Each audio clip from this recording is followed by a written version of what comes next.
কোনো পাতানো নির্বাচন হবে না আশ্বাস সিইসির, নিরপেক্ষ নির্বাচন চায় ইইউ। বর্তমান প্রশাসন দিয়ে সুষ্ঠু ভোট সম্ভব, দাবি মন্ত্রিপরিষদ সচিবের। মুসাব্বিরের হত্যার ঘটনায় মামলা, শনিবার সারা দেশে বিক্ষোভ। পতিত ফ্যাসিবাদী শক্তি পরিস্থিতির অবনতি ঘটাচ্ছে, অভিযোগ সালাউদ্দিনের। এলপিজি ব্যবসায়ীদের ধর্মঘট প্রত্যাহার, কমিশন বাড়ানোর আশ্বাস বিআরসির। জিম্মি করে টাকা হাতিয়ে নেওয়ার অভিযোগ গ্রাহকদের। যুক্তরাষ্ট্রের ভিসা বন্ডের জন্য বিগত সরকার দায়ী, মন্তব্য পররাষ্ট্র উপদেষ্টার। ভারতে খেলতে না যাওয়ার বিষয়ে অনড় বাংলাদেশ। দেখছিলেন ক্রাউন সিমেন্ট সংবাদ শিরোনাম, এবারে বিস্তারিত। আগের মতো এবার কোনো পাতানো নির্বাচন হবে না বলে মন্তব্য করেছেন প্রধান নির্বাচন কমিশনার এএমএম নাসির উদ্দিন। প্রার্থীরা আপিল শুনানিতে ন্যায় বিচার পাবে। আর ইউরোপীয় ইউনিয়ন বলছে বাংলাদেশের অবাধ, নিরপেক্ষ ও সুষ্ঠু নির্বাচন দেখতে চায় তারা। সেই লক্ষ্যে কাজ করছে সংস্থাটি এবং আগামী নির্বাচনে তারা পর্যাপ্ত সংখ্যক পর্যবেক্ষক পাঠাবে। আরও জানাচ্ছেন সৈকত সাদিক। রাজধানীর আগারগাঁও ইসি সচিবালয় প্রাঙ্গণে রিটার্নিং কর্মকর্তার সিদ্ধান্তে মনোনয়নপত্র বাতিল ও অনুমোদনের বিরুদ্ধে চতুর্থ দিনের আপিল কার্যক্রম চলে। বৃহস্পতিবার সকালে এই কার্যক্রম পরিদর্শন করেন প্রধান নির্বাচন কমিশনার এএমএম নাসির উদ্দিন। এ সময় তিনি বলেন, আইনি ভিত্তিতে প্রার্থীদের সমস্যা সমাধান করা হবে। নির্বাচন কমিশন ন্যায় বিচারে বিশ্বাসী উল্লেখ করে সিইসি আরও বলেন, সবাই ন্যায় বিচার পাবেন। কমিশন লেভেল প্লেইং ফিল্ড নিশ্চিত করবে। ন্যায় বিচার পাবে। ওই যে একটা এখন একটা কথা উঠছে না, ইনসাফ। আমরা ইনসাফে বিশ্বাসী এবং আমরা ইনসাফ করবো ইনশাল্লাহ। দেখবেন যে আমাদের হিয়ারিং হওয়ার পরে দেখবেন আপনারা যে আইন অনুযায়ী যা হবে, বিধিবিধান অনুযায়ী যা হবে, আমরা সেই ধরনের সিদ্ধান্ত দিব।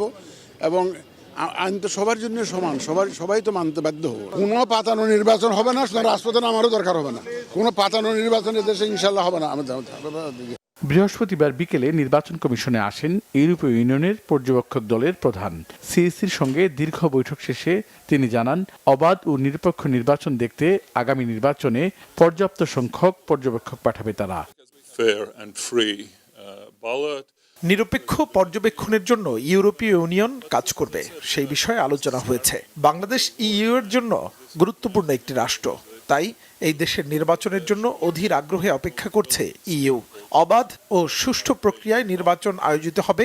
বাংলাদেশের নির্বাচনে সেই বিষয়টির দিকেই মনোযোগ দেবে ইইউ। প্রার্থীদের আপিল কার্যক্রম শেষ হবে শুক্রবার। 10 থেকে 18 জানুয়ারি পর্যন্ত চলবে আপিল শুনানি। সৈকত সাদিক, বাংলা ভিশন, ঢাকা। বর্তমান মাঠ প্রশাসন দিয়ে সুষ্ঠু ও নিরপেক্ষ নির্বাচন আয়োজন সম্ভব বলে জানিয়েছেন মন্ত্রিপরিষদ সচিব ডক্টর শেখ আব্দুর রশিদ। দুপুরে সচিবালয়ে সাংবাদিকদের সঙ্গে আলাপকালে তিনি এই কথা বলেন। মন্ত্রিপরিষদ সচিব জানান, মাঠ প্রশাসনের কর্মকর্তারা অভিজ্ঞ এবং সঠিক মনোভাব নিয়ে দায়িত্ব পালন করলে শতভাগ সফল হওয়া সম্ভব। কোনো জায়গায় বিচ্যুতি দেখা গেলে সে অনুযায়ী ব্যবস্থা নেওয়া হবে বলেও জানান তিনি। মনোনয়নপত্র গ্রহণ ও বাছাইয়ের কাজ এরই মধ্যে সম্পন্ন হয়েছে উল্লেখ করে তিনি বলেন, কেউ সংক্ষুব্ধ হলে আইন অনুযায়ী আপিল করার সুযোগ রয়েছে এবং নির্বাচন কমিশন তা নিষ্পত্তি করবে। প্রশাসনের পক্ষপাতিত্বের অভিযোগ প্রসঙ্গে তিনি বলেন, অভিযোগ থাকলে নির্বাচন কমিশন প্রয়োজনীয় ব্যবস্থা নেবে। কোথাও ত্রুটি থাকলে তা সমাধানের চেষ্টাও করা হবে।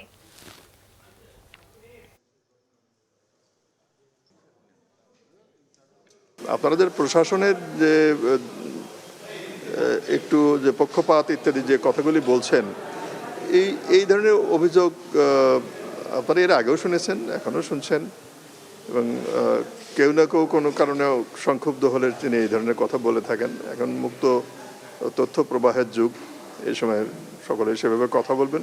আমরা রদবদলের কথা তো বলছি না, তবে নির্বাচন কমিশন যদি কনভিন্সড হয়, তারা যদি মনে করেন যে হ্যাঁ রদবদল প্রয়োজন, তাহলে তারা বলবেন, তখন আমরা সেটা বিবেচনা করব, সেইভাবে ব্যবস্থা নেব। দুর্বৃত্তের গুলিতে নিহত ঢাকা মহানগর উত্তর স্বেচ্ছাসেবক দলের সাবেক নেতা আজিজুর রহমান মুসাব্বিরের নামাজে জানাজা অনুষ্ঠিত হয়েছে। দুপুরে রাজধানীর নয়াপল্টনে বিএনপির কেন্দ্রীয় কার্যালয়ের সামনে জানাজায় দলীয় নেতাকর্মীরা উপস্থিত ছিলেন। এ সময় শনিবার ঢাকা মহানগর সহ সারা দেশে বিক্ষোভ মিছিল ও কর্মসূচির ঘোষণা করেন স্বেচ্ছাসেবক দলের নেতাকর্মীরা। এদিকে মুসাব্বিরকে হত্যার ঘটনায় তেজগাঁও থানায় একটি হত্যা মামলা দায়ের করা হয়েছে নিহতের পরিবারের পক্ষ থেকে। মেজবা রহমানের রিপোর্ট। শরীফ ওসমান হাদির গুলিবিদ্ধ হয়ে নিহতের রেশ এখনও কাটেনি। এরই মধ্যে দুর্বৃত্তের গুলিতে প্রাণ হারালেন ঢাকা মহানগর উত্তর স্বেচ্ছাসেবক দলের সাবেক সাধারণ সম্পাদক আজিজুর রহমান মুসাব্বির। বুধবার রাত 8:20 রাজধানীর পশ্চিম তেস্তুরি বাজারে স্টার রেস্তোরাঁর কাছ থেকে তাকে গুলি করে দুর্বৃত্তরা। ঘটনার পরপরই মুমূর্ষু অবস্থায় মুসাব্বিরকে পান্থপথের বিআরবি হাসপাতালে নিয়ে যাওয়া হয়। সেখানে চিকিৎসকদের নিবিড় পর্যবেক্ষণে থাকা অবস্থায় মারা যান তিনি।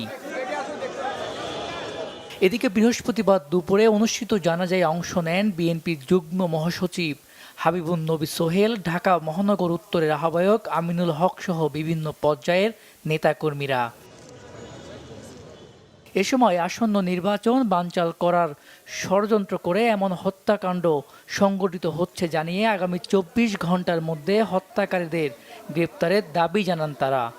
একটি ষড়যন্ত্রকারী মহল তারা নির্বাচনকে বানচাল করার জন্য এই ধরনের হত্যাকাণ্ডের সাথে তারা জড়িত হচ্ছে। আমরা খুব দৃঢ়ভাবে বলতে চাই, এই অন্তর্বর্তীকালীন সরকার আপনারা আইন শৃঙ্খলা নিয়ন্ত্রণে রাখতে ব্যর্থ হচ্ছে।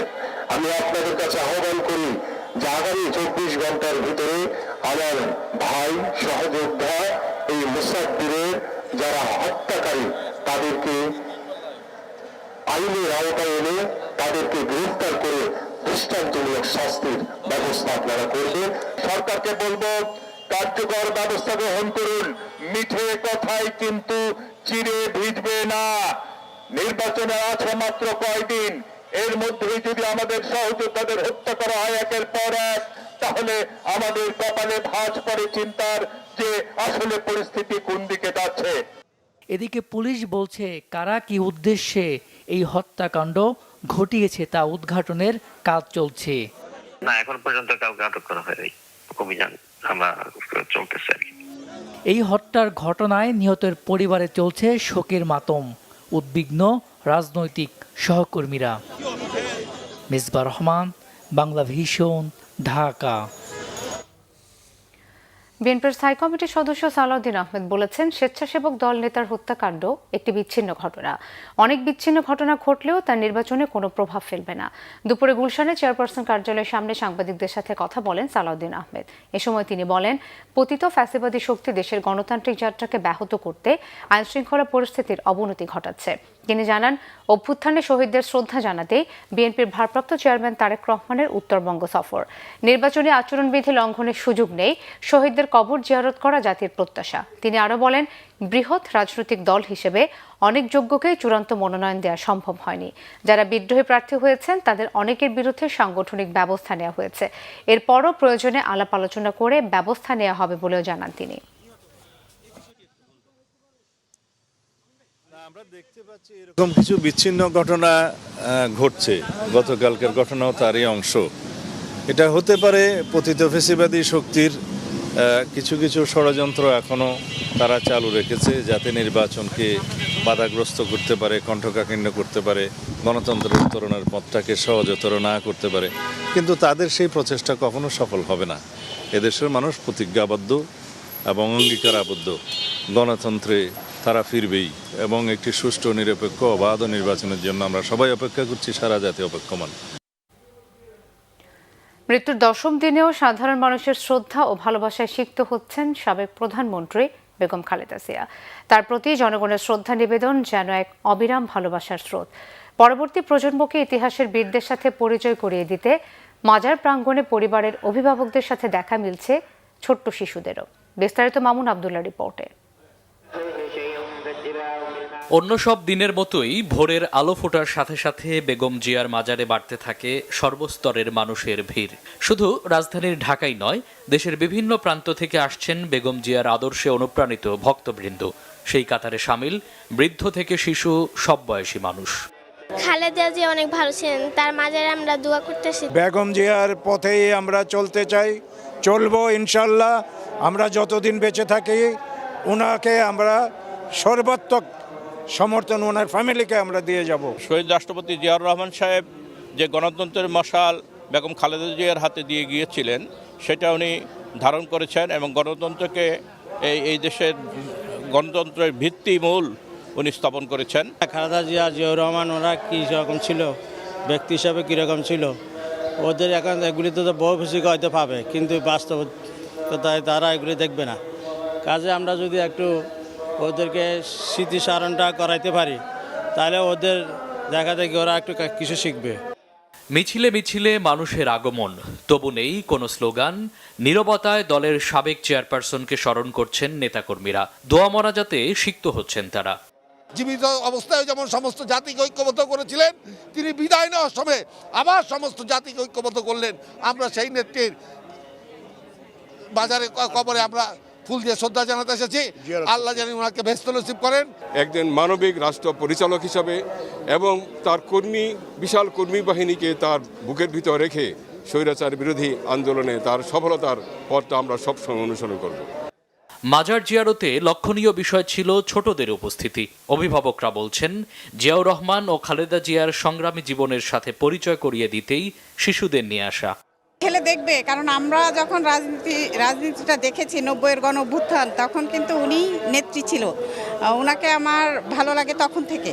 উনি যেটা রেখে গেছেন এটা আগামী প্রজন্মকে জানানো উচিত। ওনার যে আদর্শ, মানে উনি যে আপসহীন একজন নেত্রী, সেটা আমাদের আগামী প্রজন্মরা জানবে, আমাদের সন্তানরা জানবে। ছোট বাচ্চারা ওরা তো বুঝতে হবে ওরা কেমন মানুষ ছিল, দেশের জন্য কি করছিল। হ্যাঁ, এই জন্য তাদেরকে নিয়ে আসছি। খালেদা জিয়া গণতন্ত্র উত্তরণের যে পথ দেখিয়ে গেছেন, তার দেখানো পথেই চলতে চান অনেক নেতাকর্মী। মামুন আব্দুল্লাহ, বাংলাভিশন, ঢাকা। পুঁজিবাজারের উন্নয়নে প্রাতিষ্ঠানিক সংস্কারের পাশাপাশি বিদেশি বিনিয়োগের সুযোগও তৈরি করেছিলেন সাবেক প্রধানমন্ত্রী বেগম জিয়া। আর তাই তিনবারের এই রাষ্ট্রনায়ককে শ্রদ্ধার সাথে স্মরণ করতে এক মঞ্চে জড়ো হয়েছিলেন পুঁজিবাজারের নীতি নির্ধারক ও ব্যবসার সাথে সংশ্লিষ্টরা। স্মরণসভা ও দোয়া মাহফিলে তারা আলোচনা করেন বেগম জিয়ার কর্মময় জীবন, যেখানে কেবল রাজনৈতিক নেতৃত্ব নয়, উঠে আসে পুঁজিবাজারের বিকাশে তার গুরুত্বপূর্ণ ভূমিকা। আরও জানাচ্ছেন জিয়াউল হক সবুজ। তিনবারের সাবেক প্রধানমন্ত্রী বেগম খালেদা জিয়াকে স্মরণের জন্যই এই দোয়া মাহফিলের আয়োজন করে ঢাকা স্টক এক্সচেঞ্জ ও ডিবিএ। স্মরণসভার শুরুতেই সংক্ষিপ্ত প্রামাণ্যচিত্রে তুলে ধরা হয় বেগম জিয়ার কর্মময় জীবনের খণ্ডচিত্র, যেখানে তুলে ধরা হয় কিভাবে তার শাসনামলে পুঁজিবাজার পায় কাঠামোগত গতি, উন্মোচিত হয় নতুন দিগন্ত। আসলে বাংলাদেশের যে আজ যে অর্থনৈতিক উন্নয়ন, তার যে কাঠামোগত সংস্কার, যে বাজার ভিত্তিক ব্যক্তিখাত ভিত্তিক অর্থনৈতিক মডেল, সেটা ওনার সময়কালেই শুরু হয়েছিল। যে আমরা আজকে যে আমাদের প্রাইভেট সেক্টরের যে এত সম্প্রসারণ দেখছি। 1991 সালে উনি প্রথম ক্ষমতা গ্রহণ করেন। ক্ষমতা গ্রহণ করার কিছুদিনের মধ্যেই প্রথম যে কাজটা উনি করেছিলেন সেটা হচ্ছে ক্যাপিটাল মার্কেট ফরেন ইনভেস্টরদের জন্য ওপেন করেছিলেন, এবং that was the beginning of a new chapter for the Bangladesh capital market. অনুষ্ঠানে নিয়ন্ত্রক সংস্থা বিএসইসির চেয়ারম্যান থেকে শুরু করে ডিএসসি, ডিবিএ, বিএপিএলসি ও স্টক ব্রোকার সহ উপস্থিত ছিলেন অনেকেই। আলোচকরা বলেন, বেগম জিয়া শুধু পরিশুদ্ধ মানুষই ছিলেন না, বিরোধী মতের প্রতিও ছিলেন শ্রদ্ধাশীল। বেসরকারি খাতের বিকাশেও ছিল তার অনবদ্য ভূমিকা। তার কাজ কতটা মহিমান্বিত ছিল, কত মানুষের জীবন তিনি আবেগ দ্বারা তাড়িত করেছেন, কত বড় নেত্রী তিনি ছিলেন, এবং সকল সমালোচনার ঊর্ধ্বে গিয়েও সেদিনে জানা যায় তার নিজের দল এবং বিরোধী দল এবং ভিন্ন মত, ভিন্ন পথের সকল ব্যক্তি মানুষের সেদিন উপস্থিত ছিলেন। বিভিন্ন মানদণ্ডের ভিত্তিতে পুরস্কৃত করা হয়। এই উপলক্ষে আয়োজিত অনুষ্ঠানে উনি অতিথি হিসেবে উপস্থিত ছিলেন। উপস্থিতি অবশ্যই তখনকার সময়ে প্রাইভেট সেক্টরকে আরও এগিয়ে নিয়ে যাওয়ার জন্য অনেক উৎসাহিত করে। আমরা আশা করি আমরা ওনার গুণকে আমরা অনুকরণ করতে পারব এবং ওনার আত্মার প্রতি আমরা মাগফিরাত কামনা করি। আল্লাহ তাআলা যাতে ওনাকে জান্নাতবাসী করে। আলোচকরা বলেন, রাজনৈতিক প্রতিহিংসার শিকার হয়েও ১.৫ দশকে দেশপ্রেমে অবিচল ছিলেন বেগম খালেদা জিয়া। তার গুরুত্বপূর্ণ অধ্যায়কে স্মরণ করেই জানা যায় শরিক হয়েছিলেন লাখো মানুষ। সেই গুণী নেত্রীর বিদেহী আত্মার মাগফিরাত কামনার মধ্য দিয়েই শেষ হয় এই স্মরণ সভা।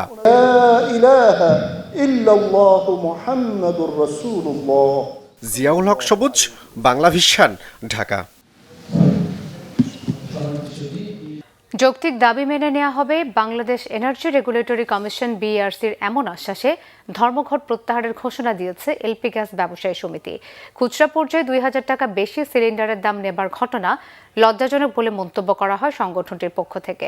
বিইআরসির চেয়ারম্যান জালাল আহমেদ বলেছেন, এলপি গ্যাস ব্যবসায়ী সমিতির বেশ কিছু দাবি যৌক্তিক, সেগুলো সমাধানের চেষ্টা করা হবে। এলপিজি আমদানি ও দেশীয় উৎপাদনের শুল্ক কমাতে চিঠি দিয়েছে জ্বালানি মন্ত্রণালয়। গোলাম মঈনুল আহসানের রিপোর্ট। কমিশন বৃদ্ধি জরিমানা বন্ধ সহ ৬ দফা দাবিতে বৃহস্পতিবার সকাল থেকে এলপিজি গ্যাস সমিতি ধর্মঘটে গেলে বিপাকে পড়েন ভোক্তারা। ঘটনা শুরু মূলত বাজারে এলপিজি সিলিন্ডারের বাড়তি দাম নেওয়া নিয়ে, কারণ সরকারের বেঁধে দেওয়া ১৩০৬ টাকায় ভোক্তাদের সিলিন্ডার পাবার কথা থাকলেও তা ক্ষেত্র বিশেষে ২,০০০ টাকা দিয়েও মিল ছিল না। এ নিয়ে ভোক্তা অধিদপ্তরের অভিযানও সামনে আসে। এমন প্রেক্ষাপটে বৃহস্পতিবার বিকেলে বিইআরসি ভবনে এলপিজি গ্যাস সমিতির নেতাদের সাথে বৈঠক করেন বিইআরসির চেয়ারম্যান। ব্যবসায়ীরা দাবি করেন বন্ধ করতে হবে প্রশাসন দিয়ে পরিবেশকদের হয়রানি ও জরিমানা। পরে সাংবাদিকদের কাছে বিইআরসির চেয়ারম্যান বলেন, ব্যবসায়ীদের যৌক্তিক দাবি সমাধানের চেষ্টা করা হবে। আমাদের আশ্বাসে আশ্বস্ত হয়ে ধর্মঘট প্রত্যাহার করেছেন, এই জন্য তাদের আন্তরিকভাবে ধন্যবাদ জানাচ্ছি। এতে মানুষের উপকার হবে, জনগণ উপকৃত হবে। এলপি গ্যাসের সরবরাহে বিশেষ করে আমরা যদি ডিসেম্বর মাসের আমদানি ১,২৬,০০০ টন বিবেচনা করি, অভাব হওয়ার কথা নয়। তবুও জাহাজের ঘাটতির জন্য যদি সরবরাহ লাইনে কোনো সমস্যা থাকে, আমরা এ বিষয়ে লোয়াবের সঙ্গে কথা বলেছি এবং লোয়াবকে অনুরোধ করেছি দ্রুত জানুয়ারি মাসে আমদানি বাড়ানোর জন্য। ফেব্রুয়ারিতে রোজা শুরু হবে, এই সংকট আশা করতেছি এই মাসের দ্বিতীয় সপ্তাহের মধ্যে কেটে যাবে। এরপরে এলপিজি গ্যাস সমিতি শর্ত সাপেক্ষে ধর্মঘট প্রত্যাহারের ঘোষণা দেয়। কর্মসূচিটা ছিল আমাদের অনির্দিষ্টকালের জন্য। আমরা আগামীকাল থেকে ইনশাল্লাহ এই কর্মসূচি স্থগিত, এখন থেকে আমরা এই কর্মসূচি স্থগিত করব আমরা। আর তবে একটা কথা সাথে রাখতেছি যে ১৩০৬ টাকা যে আমাদের রেটটা নির্ধারণ করা হয়েছে, এই ১৩০৬ টাকা যেহেতু আমরা ১৩০৬ টাকা আমাদের কিনতে হয়, আমরা ১৩০৬ টাকা আমরা ভোক্তাদের গ্যাসটা আমরা দিতে পারবো না। আমাদের এই গ্যাসের রেটটা আমাদের একটু বাড়াই দিতে হবে।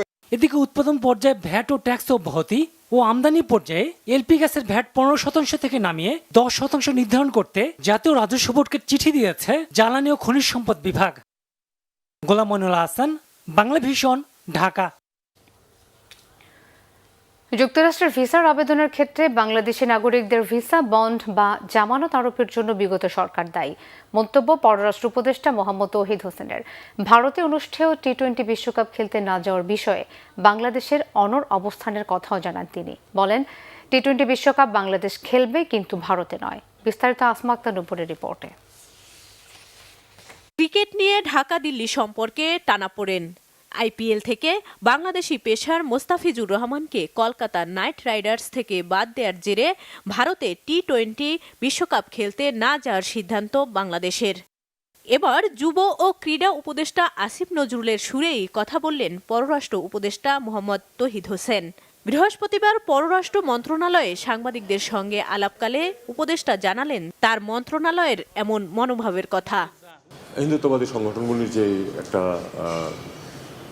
বাংলাদেশ বিরোধী কার্যকলাপ এবং কথাবার্তা চলতেছে, সেটার প্রেক্ষিতে আসলে সত্যিকার অর্থেই তো ভারতীয় সংস্থাগুলির পক্ষে নিরাপত্তা দেওয়া কঠিন হবে সবাইকে। সেই হিসাবে যে আমরা আসলে খেলবো, কিন্তু ভারতের বাইরে খেলবো। যুক্তরাষ্ট্রের ভিসা আবেদনের ক্ষেত্রে বাংলাদেশি নাগরিকদের ভিসা বন্ড বা জামানত আরোপের বিষয়টি দুঃখজনক বললেও একে অস্বাভাবিক কিছু মনে করেন না তৌহিদ হোসেন। যাদের ইমিগ্রেশন নিয়ে প্রবলেম আছে, আপনারা আমেরিকানদের স্ট্যাটিস্টিক্স দেখেছেন যে যারা ওখানে ওদের সোশ্যাল সিস্টেম থেকে এভাবে গিয়ে পয়সা নেয়, তাদের মধ্যে বাংলাদেশের সংখ্যা সর্বাধিক। তাহলে তারা যদি কিছু দেশের উপর এরকম নিষেধাজ্ঞা আরোপ করে, সেটা মধ্যে বাংলাদেশ থাকবে, এটা আমার কাছে খুব অস্বাভাবিক মনে হচ্ছে। অবশ্যই দুঃখজনক, অবশ্যই কষ্টকর আমাদের জন্য, কিন্তু এটা অস্বাভাবিক না। এই পদ্ধতি চলছে দীর্ঘদিন ধরে। কাজেই দায় দায়িত্ব, যদি আপনি ধরেন যে পলিসিগত দায় দায়িত্ব যদি কারো থাকে, সেটা হলো পূর্ববর্তী সব সরকারের আছে, সেটাকে আমরা পরিবর্তন করতে পারিনি, পরিবর্তন করা সম্ভব না। যুদ্ধ বিমান কেনার বিষয়ে পাকিস্তানের সঙ্গে আলোচনা চলছে বলেও জানান পররাষ্ট্র উপদেষ্টা। আসমা আক্তার নূপুর, বাংলা ভিশন, ঢাকা। টি-20 বিশ্বকাপে বাংলাদেশের খেলতে যাওয়ার বিষয়টি আলোচনার মাধ্যমে ঠিক করা উচিত। আইসিসি ফাইন্যান্স করে বাংলাদেশকে, তাই দেশের ক্রিকেটের ভবিষ্যৎ নিয়েও ভাবতে হবে। ভেবেচিন্তে সিদ্ধান্ত বিসিবিকে সঠিক সিদ্ধান্ত নেওয়ার আহ্বান জানিয়েছেন তামিম ইকবাল। বাংলাদেশ জাতীয়তাবাদী ক্রীড়া দলের আয়োজনে 32টি বিশ্ববিদ্যালয় নিয়ে 9 জানুয়ারি থেকে শুরু হচ্ছে জিয়া আন্তঃবিশ্ববিদ্যালয় cricket tournament. Mirpur city club মাঠে এই টুর্নামেন্টের ট্রফি ও জার্সি উন্মোচন করেন দাবায় দেশের প্রথম গ্র্যান্ডমাস্টার নিয়াজ মোর্শেদ, জাতীয় ক্রিকেট দলের সাবেক অধিনায়ক তামিম ইকবাল এবং জাতীয় ফুটবল দলের সাবেক অধিনায়ক এবং ঢাকা মহানগর উত্তর বিএনপির আহ্বায়ক মোহাম্মদ আমিনুল হক। অনুষ্ঠানে মোস্তাফিজকে আইপিএল থেকে বাদ দেয়ায় নিরাপত্তা ইস্যুতে টি-20 বিশ্বকাপে ভারত থেকে ভেন্যু পরিবর্তনের জন্য আইসিসিকে বিসিবির চিঠি প্রসঙ্গে কথা বলেছেন তামিম ইকবাল। জাতীয় দলের ড্যাশিং ওপেনার বলেছেন, যেহেতু আইসিসি ফাইন্যান্স করে বাংলাদেশ ক্রিকেটকে, তাই আইসিসির সাথে আলোচনা করে পরবর্তী পদক্ষেপ নেওয়া উচিত বিসিবির। কঠিন কোনো সিদ্ধান্ত নিয়ে বাংলাদেশ ক্রিকেট যেন ক্ষতিগ্রস্ত না হয় সেই বিষয়টিও বিবেচনার উপর গুরুত্ব দিয়েছেন তামিম। বর্তমান ক্রিকেট বোর্ডের নির্বাচনকে অবৈধ উল্লেখ করে তামিম বলেছেন, খেলার মাধ্যমে বোর্ডের বিপক্ষে তার প্রতিবাদ চলবে। বাংলাদেশ ক্রিকেটের ইন্টারেস্ট দেখে বাংলাদেশের ভবিষ্যৎ সবকিছু চিন্তা করে আপনার ওই সিদ্ধান্তটা নিতে হবে। যে কোনো কিছু আপনার ডায়লগের মাধ্যমে যদি সমাধান হয় তাহলে এর চেয়ে ভালো কোনো কিছু হয়। পাবলিকলি যখন আপনি একটা কমেন্ট করে ফেলেন তখন ওটা সঠিক হবে বা ভুল হবে, ওখান থেকে আপনি ফিরে আসাটা খুব ডিফিকাল্ট হয়ে যায়। সো পাবলিক কমেন্ট করার আগে আমার কাছে মনে হয় ইন্টারনালি আপনারা নিজেরা ডিসিশন নেন, আপনারা কি করবেন না করবেন।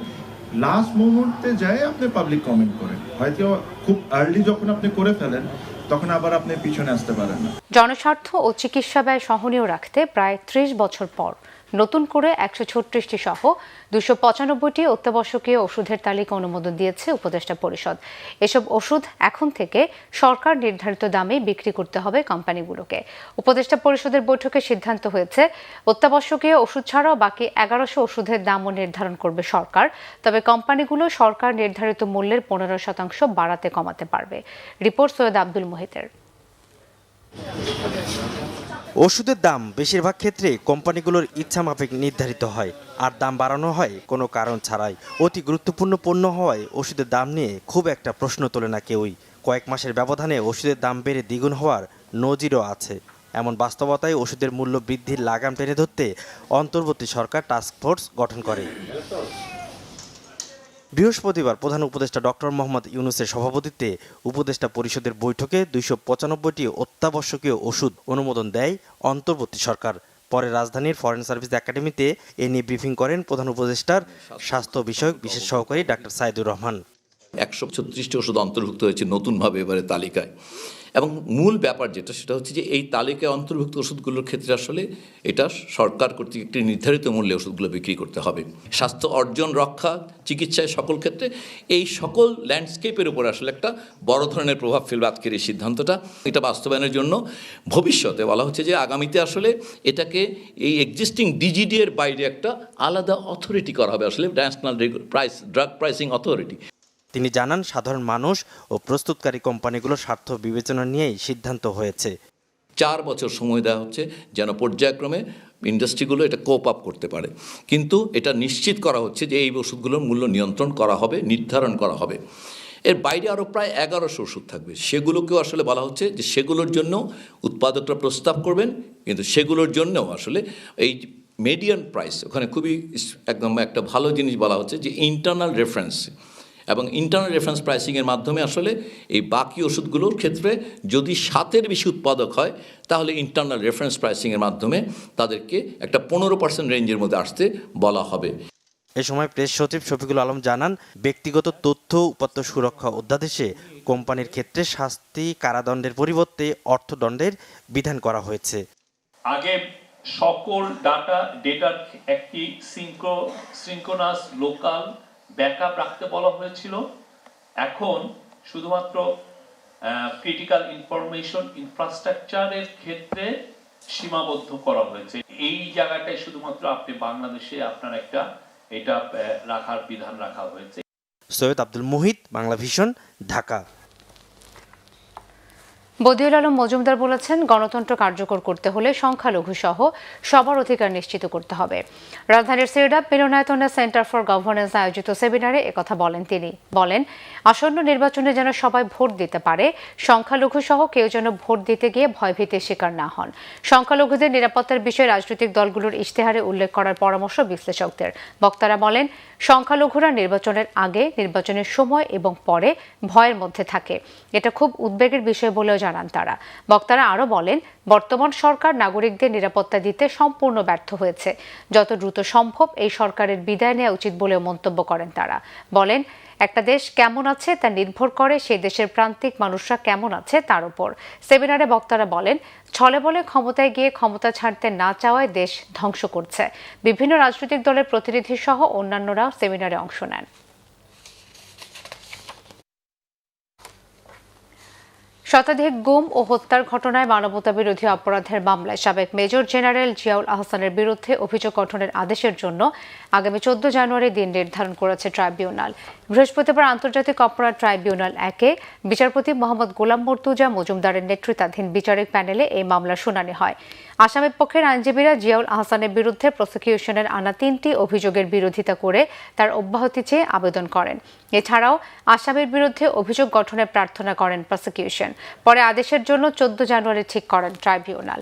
এর আগে মানবতাবিরোধী অপরাধের 3টি অভিযোগে গত 23 ডিসেম্বর জিয়াউল আহসানকে গ্রেফতার দেখিয়ে কারাগারে পাঠানোর আদেশ দেয় ট্রাইব্যুনাল 1। সংবাদ শেষ করব ক্রাউন সিমেন্ট শিরোনামগুলো আরও একবার জানিয়ে।